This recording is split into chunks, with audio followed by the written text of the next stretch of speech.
బాగుపడ్డానయ్యా.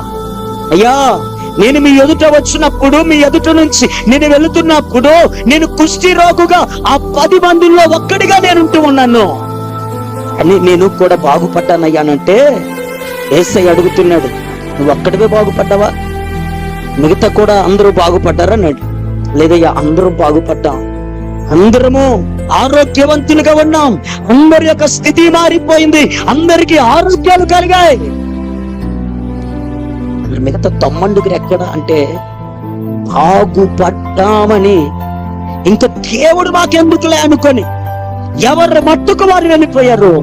ఒక్కడ మాత్రమే కృతజ్ఞత కలిగి దేవుని మేలును వర్ణించటానికి, వివరించటానికి, తెలియచేయటానికి వచ్చాడు. ఈ పూట జాగ్రత్తగా విన్నాం. బాగుపడలేనంత వరకు ఉన్న సమయంలో దేవుడు మనకు అవసరమని తిరుగుతున్నారు. కష్టాల ఊపిలో ఉన్నంత వరకు, బయటకు వచ్చేంత వరకు కూడా కష్టాల్లోంచి దేవుడు మనకు కావాలి అని తిరుగుతున్నారు.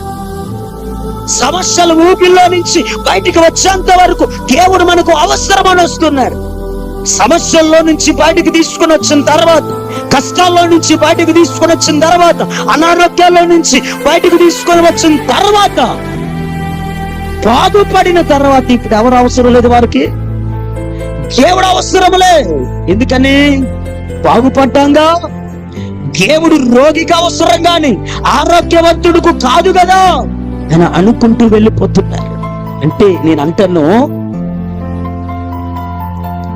ఇష్టములో ఉండినప్పుడు వచ్చిన తర్వాత, బాగు చేసిన తర్వాత కృతజ్ఞత లేకుండా ఎక్కడికి వెళ్ళిపోతున్నారో తెలుసా?